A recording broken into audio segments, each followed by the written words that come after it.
So 1 hour into our session, let's hit the top story of the day. This is something I've been thinking a lot about.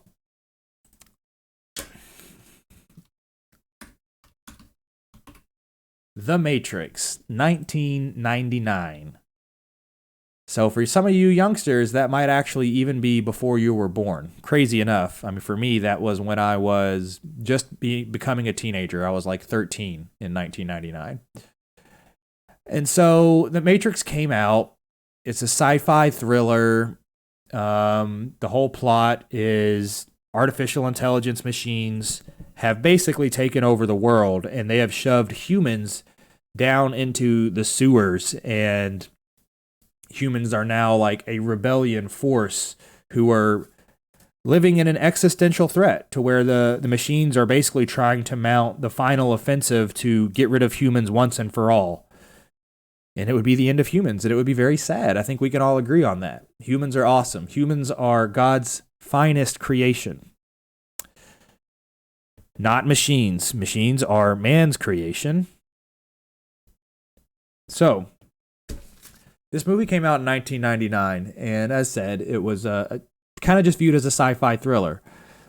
It's very good. If you haven't seen the Matrix trilogy, I strongly recommend you do, because it turns out this is an important film in the timeline of American history. What I mean by that is, as mentioned, people thought it was a sci-fi. People went to the movie theater, they had their popcorn, they saw all the guns and the explosions and the karate, and were like, oh, wow, this is so cool. The leather outfits, the cool techno soundtrack, the slow motion, jumping from the building to a helicopter. Look, you got people flipping upside down and shit's blowing up everywhere. It was very entertaining. You know, it's like, I think a couple $100 million budget. This was big time special effects too, like special effects that had never been done before.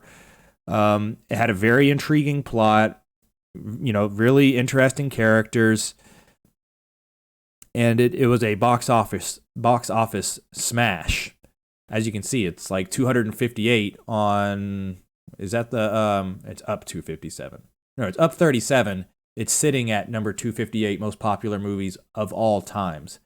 And when you think about how many movies exist, that's actually pretty damn good, especially for a sci-fi action flick. But let's get a little bit deeper here, because it turns out this movie is not about simply alien cyborgs, not alien, man-made cyborgs crushing out humanity. That's not what the real story is here. So the reason this channel is called Red Pill Fitness, if you're familiar with The Matrix, that's because of the scene in The Matrix where Morpheus presents Neo, the main character, with two pills, a red pill and a blue pill, and presents Neo with the choice of which one do you want to take. If you take the red pill, you continue down the rabbit hole and you find out that basically your entire life, everything, all of the events that you have seen and heard are a lie. It's all fake. It's all staged. It's all actually a computer script.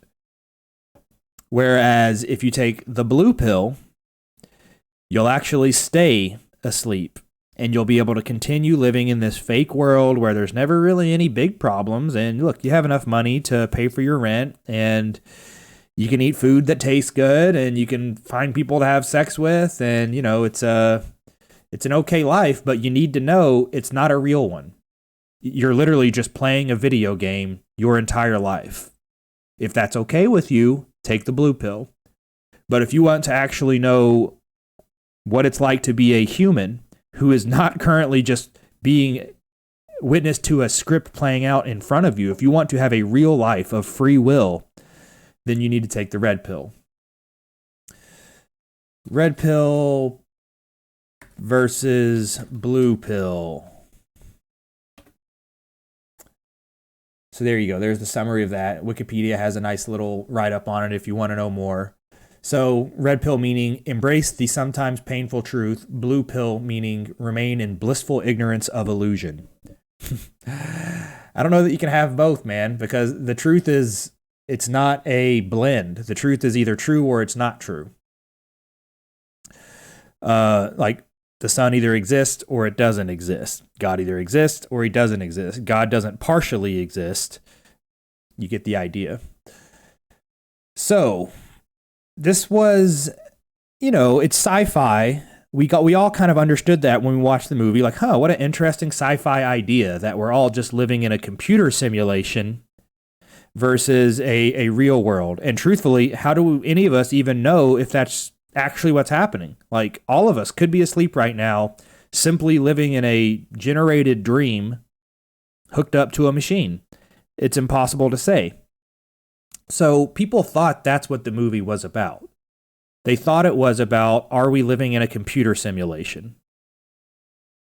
Because that's how the movie very, very clearly lays it out. You see it with the little binary text of ones and zeros everywhere. I'll show you what I mean by that. Matrix wallpaper. This was a very common graphic throughout the Matrix, was code. At the end of the day, video games, computer software, they're just code. They're just digits. And so Neo in the movie, he is a Messiah. He is the prophesized one who can actually see the code and not see the fake generation of what the code is. So rather than seeing a white wall in front of you, he sees numbers and characters. And when you run those numbers and characters through a script, you get an image of a white wall. But the truth is, there is no white wall. There's just code. And so Neo, the main character of the story, people have predicted for years and years that somebody would come along eventually and they would be able to actually see the code and not the artificial simulation. And so there's this plot throughout all three movies where the humans who have been unplugged from the Matrix, who have taken the red pill, Neo takes the red pill because he wants a real life. He wants to know what free will looks like. He wants to know what the real world looks like. And when he wakes up in the real world, it's terrifying. That's when he finds out that machines actually run the world, and the machines are actively trying to eliminate humans. And the humans that they're not just flat out killing, they keep plugged up to an energy extractor, and they just leech energy off of the human body so that they can run themselves.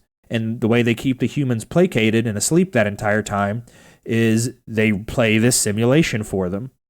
So the humans are laying there in a pod, completely lifeless for their entire life, plugged up to a machine that is playing this video game simulation that they get to participate in, thinking that they're living life. If you take the red pill, you get out of that. So everybody that's taken the red pill is actually living in the real world, and there's this legend that one day somebody's going to come along who's going to be able to stop these machines because he can go into the Matrix and not be fooled by any of it. He can see the code behind it. He can see who's running it, and he can stop who's running it. He won't be subject to the rules of the Matrix, for example. Most people, when they're living in that simulation, they get shot by a gun, they lay down and die because those are the rules of the code in the simulation. That's the end of their simulated life. But Neo, the prophesized one, he isn't subject to those rules, so he can be shot. Doesn't matter. He's the chosen one. He continues to live. So, this is all cool sci-fi story stuff, whatever. But if you're a Christian, it starts to stand out pretty immediately that this is just the story of Jesus Christ. It's no different. For decades, for hundreds of years, people prophesized that one day somebody was going to be born who could see through all of the bullshit of the physical world, who could see through all the lies that were being told by politicians and the lies being told in the church. That's a very, very important part of this story, by the way. Finding out that the authority, the people who actually draw up the laws based on what they proclaim are the moral directives of God. The Pharisees back then, the Jewish Pharisees, the prophecy was that somebody would come along, a Messiah, and would stand up to these things.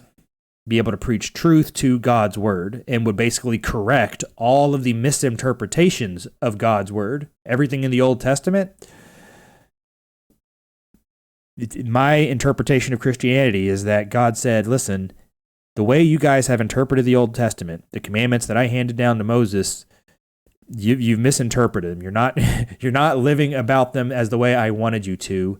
And so the way to correct this misinterpretation once and for all of the future time is to send my son, Jesus Christ, my only son, to earth in human form. That way you can all relate to him. It's not some like mystical thing that you have to either believe or not believe. You're sitting there watching a human being in front of you walking around who bleeds, and he has to eat food, and he drinks water, and he wears sandals. You're sitting there watching a human being, so you have to acknowledge that he's real. And Jesus Christ comes to earth, and he starts performing these miracles. And that was part of the prophecy, was somebody's going to come to earth, and he's going to be able to do things that no other humans can do. And that's going to be one of our signals that this is the chosen one who will now go on to reveal all of the lies. And what do you know? Jesus walks around turning water into wine, walking on water, healing the leper, curing blindness. So people start to observe this human being, not God, performing miracles here on earth. And people start to say, holy shit, I think this is the Messiah. I think this is the one the prophesied stories have all talked about. But there's still no way to be sure. So, what do we do here? Well, the problem is, in the meantime, while people were unsure, there was one group of people who were not convinced at all. They said, this Jesus Christ guy, he's walking around saying he's the Son of God. That's blasphemy. To say that you are a divine reincarnation of God, physically walking around here on earth, no one has ever been that before. You have this guy born in Jerusalem, a carpenter. He's not like royal family. He's not well known. And, he was a Jew. And so he was, well versed in the Old Testament, obviously. And that's one of the things about being able to speak light to the misinterpretations of the Old Testament. So that was his body of work. His mission was to clear up those misinterpretations. And when he started alleging that, hey, you Jews, you Pharisees, you are not adhering to what God was actually trying to say with these Old Testament writings, these proclamations. And they didn't like that. They didn't want to be told that they were wrong. Like, who are you, random stranger carpenter, to roll up here and start telling us we're practicing our religion wrong? And so they accused him of blasphemy, and they chastised him in public. They whipped him in public. They accused him of lying, and ultimately they strewed him up on a cross and crucified him in public in front of the entire city to see for his crime of blasphemy. And this is important because it highlights who they are. They didn't just say, listen, you're saying things that we really disagree with, and so we can't promote you. We can't say that you're also a Jew because you believe things that we don't. So in our opinion, you're not a Jew. Maybe you're not invited to our Jewish activities. They could have done any number of those things, and that would have been fine. But Jesus Christ changed history because the Jews didn't settle for that. They wanted him dead. That was their level of overreaction to questioning their faith. And the ultimate irony of this is they go and kill the guy, and he has one last miracle up his sleeve. He doesn't stay dead. They did not see that coming, obviously, because they didn't believe that he was the Son of God. So they go and crucify him. They go and put him in a cave, and they think like, settle that once and for all. They all thought he was the chosen one, but where's your chosen one now, huh? Well, as we all know, that plan did not work because Jesus then came back to life And that was the final miracle that really put the nail in the coffin in terms of he was the chosen one after all. And everything he was saying about the Pharisees, about how they were so far from the correct interpretation from the Old Testament that they were willing to kill people who simply spoke words. Jesus Christ never committed a crime. He never stole a penny. He never physically assaulted somebody who wasn't performing crime themselves. He flipped the tables in the temple and he chased out the tax collectors with a whip. That story is true. He did do that. Very base Jesus thing to do. But he didn't, like I said, he didn't steal from people. He didn't lie. He didn't cheat. That was his entire life. That was the point of his whole life, was to live as purely as possible, as without sin as possible. And all of the testimony, even from people who aren't Christian from back then, all of the witnesses to Jesus' life, they all support that. Nobody talks about the crimes Jesus committed. So you had the Jews kill this guy over just speaking words they didn't like. And what do you know? Here we are, 22 years later, with the Jews publicly crucifying people because they say things that they don't like. So the connection to the Matrix here. This is important to take away because obviously the Bible exists to preserve all these stories and to connect all these dots so that people understand where we came from, what the obstacles have been over time, the same stories playing out over and over again. The story of Sodom and Gomorrah, for example, where you have these cities who start off pure and very economically successful. And like most cities, you see them slowly start to slide into debauchery and filth because of human greed and sin. You know, the lust and the gluttony, all of these things start to overwhelm a society when the society is not in touch with God. And that's exactly what happened with Sodom and Gomorrah, and that's what happens with major cities now. It's, like I said, there's nothing new under the sun. The Bible tells all of these events have happened over and over again for thousands of years. It's just current versions of it versus old versions of it. And so, you know, fortunately, the Bible has been reprinted many times over the years, and there's different translations and whatnot, different editions, but the core values are there, and that's all good and well. But occasionally, every generation or so, there's another version of the Christian story that isn't published titled the Bible. It needs to be titled something else. It needs to tell the same old biblical stories, but in a format that's updated for the times with enough of an entertainment value for mass consumption. And so that's what the Matrix trilogy did. You know, it came out in 1999 was the first one, and then over the next like 5 or 6 years, it elaborated further and further on that exact story of the prophesized one coming and standing up to the tyrannical rule of an oppressor. What else about the Matrix? More about the red pill. So it tells the whole Jesus story. That's an important reason for the Matrix to exist. It's an important film in cinematic history because, you know, movies are the current medium of long format stories.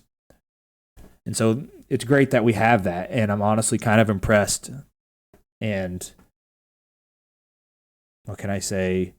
It's just a little shocking that the Hollywood industry allowed that movie to come out when it's so clearly just the tale of the Bible in cybernetic form. That's all it is. It's Jesus' story in cybernetic form. And knowing that people who are anti-Jesus run Hollywood, we are very lucky that the Matrix exists because it red-pilled people in a very unique way where it didn't say, nobody uses the word Jew in the entire movie. Nobody indicates that the robots are the same thing as Jews. That's not in the movie. But when you step back and you actually look at things from a historical point of view and realize that it's the exact same story, you can kind of see that it was an Easter egg that was planted for us to interpret in future years, that people need to take the red pill so that they can see who's in control. And this is the big point I wanted to make next. The red pill means the ability to see that things are not the way as they appear. And that's the story of the Matrix, right? Morpheus says, you take this red pill, you're going to find out everything you're seeing is just not as it appears to be. And that is not a mindset that in America is common anymore. If you ask the average American right now, do you trust the government? The things that they say from the White House, are they true? The things that the news says, when you watch CNN, Fox News, all these mainstream news outlets, can you trust those things to be accurate? Do you believe what they're saying? The average American is going to say yes to both of those things. Yeah, it's our government. Like, they're responsible for keeping us safe. They keep us, our military armed and trained and ready to handle conflicts. And they make complicated decisions about what food should be allowed in our supply chain with the FDA. And previously, they thought the government made really informed and good decisions about diseases and whatnot, preventing disease. Previously, as I said, we know now that that's not true. But, the average American thinks that, yeah, you can trust the government and that you can mostly trust the news as well. And that's just so far from the truth that it's unfortunate that so many Americans don't get that anymore. It's unfortunate that there's such a gap, for one, from reality to what is portrayed on the mainstream news and said by the government. I mean, just look at the stupid situation with Paul Pelosi a couple weeks ago where the police come and he's in bed or he's at his house with a gay, homeless, nudist, drug addict, immigrant. Those are the facts of the case. And he lets the police in. So there wasn't even like a conflict or something with the hammers. And then the media tries to spin it as this was actually an act of domestic terrorism by a MAGA guy who, is just code for a Donald Trump supporter. And it was just so obvious that, okay, here's the media saying what's going on, but we all know what was actually going on. So why are you lying? Why are you trying to paint such a different picture? So this whole concept of things are not what they appear, in my opinion, that needs to be the message every parent gives to their child from an early age. That, this is a very important saying, the world is a stage. I didn't used to know what that meant when I was a kid. I had heard it before, and I never even really thought about it that much until like earlier this year, honestly. I'd heard that phrase, the world is a stage. Well, what does that mean? I thought it meant something much more optimistic. I thought it meant go out onto the world and show the world what you're capable of. The world is your stage to show it what you're capable of. That's what I thought the world as a stage meant. I was naive, like many other subjects, undereducated, like most people. Turns out the world as a stage means it's a stage for other people performing a show that they want you to be entertained by and not ask questions about. When you go watch a play or when you go watch a movie, think about this. Is it a two-way interaction or is it a one-way interaction? When you're watching a Shakespeare play, do you get to yell and ask the performers, hey, why don't you do this instead? No, of course not. It's a one-way communication. It tells a story, you believe the story, period. The same way the news currently works. It tells a story, you're expected to believe the story, period. And when we have revealed such corruption in journalism and its direct ties to the federal government, where at this point, the federal government just tells the news what to write. That's the truth. We all know that that's the truth. Um, and so the world not appearing to be what it actually is something that I don't think is taught anymore, except for alt-right, dangerous extremists. In my opinion, that should just be a fundamental, hey, use your IQ. Use your skills of perception to understand that things are way more complicated than you were taught, partially because you're a child and you can only absorb so much at a time. But as you scale into adulthood, into your 20s, you need to understand that the world is nothing like you were taught it was when you were a kid. Nothing. How big business works, how big tech works, how big finance works, how the Jewish influence works, how globalism is driving individual sovereign nations out of existence. All this stuff that's happening, and all that's just tied to the spiritual war of good and evil. But that's what I mean by the world is a stage. You just sit there and watch MTV, you watch whatever crap is on TV. That's just there to entertain you and have you not ask questions. That's the truth. 2 other points to make about the Matrix this morning here. I mean, and one of them is a pretty similar point. As said, things aren't what they appear. The sub point of that is you don't know how bad things really are. And I hate to be, kind of black pill, kind of negative, because if you know me, I'm a perpetual optimist. I believe that there is always still time to save as many souls as we can by getting people introduced to Jesus. It's not too late. We will win that war. Don't worry about that.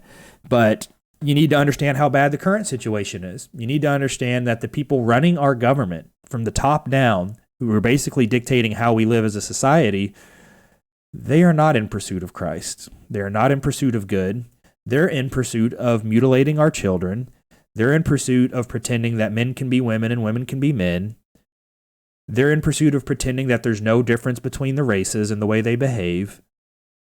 None of these things are true. We've known for millennia that none of these things are true, but they're in complete denial. They have painted a fake stage for you to live in, and at this point, that has created behind the curtain a world that you really don't know how bad it is and how corrupted it is. And the deeper down the red pill rabbit hole you go, you start to learn those things and you start to feel compelled to speak about them and try to influence change however you can. That's how I randomly ended up with the damn podcast. Like, I'm a freaking fitness model. I love going to the gym and I have my normal 9-to-5 job. So why am I expected to commentate on how bad things really are behind the curtain with these people running our governments, with these evil organizations clearly acting out Satan's agenda on earth? Why did this fall to me to talk about? I don't know, man. I don't know. For the same reason that I was just watching that clip the other night, that clip on Rumble, and suddenly find out my hometown that I'm moving back to after 7 years now has a transgender advocacy group preaching that, as mentioned, we should castrate children and all this other stuff. So I don't get to pick how this stuff plays out. I just follow where God directs me to go. And first, that ended up being you got to start spreading the word. So use the technology, understanding and experience you have to create this podcast, the video editing and all that stuff. I knew how to do that. So the photography skills for lighting and all that. So assemble all the skills that God has gifted me to help start spreading the word via my own platform. As long as I can do that, and then find out that by actually physically moving my home to another state, it looks like I'll be able to have an impact on beating back the demonic horde down there too. So I'm excited about that. I'm trying to do something about how bad it really is. That's the point. Last point I'll make about the Matrix. In the Matrix, there is a scene of Cypher. Is it Cypher with a Y or an I? I can't remember. Here you go. Here's a scene from The Matrix. Lost in your project? Of course, we got to get an ad first. Solutions with Envato Elements. We're out of light to 40-second scene. Watch this. This is very important. Do we have a deal, Mr. Reagan? You know, I know this steak doesn't exist. I know that when I put it in my mouth, the Matrix is telling my brain that it is juicy and delicious. After 9 years, you know what I realize?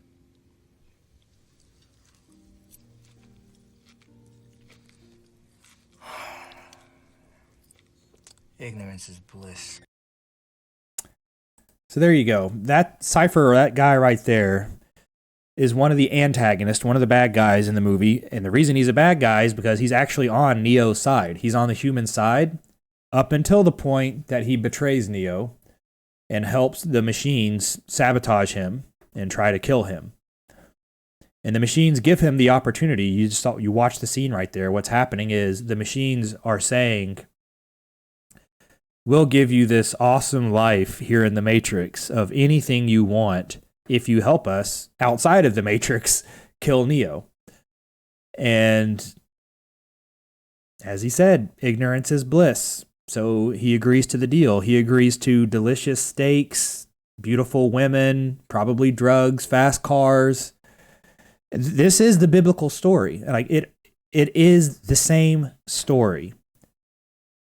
People who don't have a Christian compass or a biblical compass, they get attached to worldly experiences and worldly possessions. What does that mean? That means living for acquiring things like wealth and reputation, or fun experiences such as, going skydiving, such as riding a roller coaster, such as eating a delicious meal. It's all the pleasure that you can get in your physical worldly life. And all those things are good and well. Christianity doesn't say don't enjoy your life. That's not what it says. What it says is the moment you put more of an emphasis on enjoying the things that the world, the physical world, has to offer you, more than your relationship with God and the things God has promised you in the future and after your life, the moment you care more about those material things, you have strayed from the path, and you're in a very, very dangerous place, because guess what? All of those worldly things come from other people, and those people can turn on and off your access to those things. So if you have a great job, for example, you work your entire life to have a great job that pays a lot of money, and that's where you establish your self-worth from and your financial worth. And you say, man, if I got fired from my job, I'm sitting here making $200,000 a year or whatever it is. And my life is great while I'm making $200,000 a year. I can eat whatever food I want. I can drive whatever car I want. I can have whatever house I want. All this stuff. I can go on these elaborate vacations, extravagant meals, and then you get laid off. Or somebody in your workplace in a position of leadership, just because they have a character flaw and they're jealous of you or they dislike you, or for whatever reason they get manipulated into doing it, they get you fired or laid off from that job. What happens to your happiness and your fulfillment then? Through decisions of other humans on Earth, suddenly your happiness craters into the ground because all of your worth and all of your happiness was attached to that job and attached to that bank account, that balance that you had. It was all attached to the ability to drive the car that you wanted to drive. And so Christianity preaches that you will live a volatile, highly stressful, a yo-yo life of slinging back and forth from happiness to depression if you are attached to worldliness. And that's what Cypher represents. He says, I would rather stay in the Matrix, eat delicious steak, and be ignorant of what the real world looks like. And that's kind of a young philosophy. A lot of young people side with that idea of ignorance is bliss. I remember being there. Look, I've always said on this channel, I was agnostic for 20 years. But what you'll find out as you get older, I promise this is true, is that the concept of truth matters. When you watch people who are not truthful, when you watch their path in life, the more distruths they tell or perpetuate themselves, lying by omission, you start to observe that their lives get very, very rocky. They tend to go through more emotionally negative events than people who prioritize telling the truth. And if the truth is you're living in a false world, you're not living in a real world, if you still believe the government doesn't tell lies and doesn't manipulate its people and doesn't hurt its people, you're not living in a true world. You're not living in the truthful world. You're living a lie. In the same way, if you think that the news is completely honest and works with only integrity, you're living in a lie. And if you live in those lies, you're still being controlled by people and their beliefs and not God's direction. So that's who Cypher is. And so there's a phrase that, this is the last thing on the Matrix. You saw Cypher sitting there eating the steak. There's a phrase that says, whenever somebody is intentionally looking away from the conflict, they don't want to talk about it because it's too awkward. They don't want to be called names for talking about it. They don't want to say men can't get pregnant. They don't want to say we shouldn't castrate children. They don't want to say that there's a disproportionate representation of black people in crime. They don't want to say that homosexuality has a higher relation to child sexual abuse. They don't want to talk about any of these things because they want to keep everybody comfortable. They don't want to create arguments. That's called eating the steak. That is living in ignorance. That is avoiding the truth because it's more convenient and easier for you. That's eating the steak. So from now on, you guys, when you're watching other people interact in society and perpetuate these lies or tell lies themselves, you can tell yourself, all right, these are the steak eaters. That's what they're doing. They're just eating the steak. Don't be one of them. Do not eat the steak. Seek out the truth. Seek out confirmation of the truth and go on to share the truth. That's the directions you can take from the Matrix. All right. Is there anything else that we want to talk about today? Maybe we'll jump over to Twitter real quick to wrap things up. And maybe do a fitness episode this afternoon. We'll do a fitness question and answers. The hair is just getting kind of crazy. We'll do fitness question and answers later this afternoon when I come back from my session after the gym. But I do want to do a quick refresh on the Twitter sphere and see what's going on. Let's go home.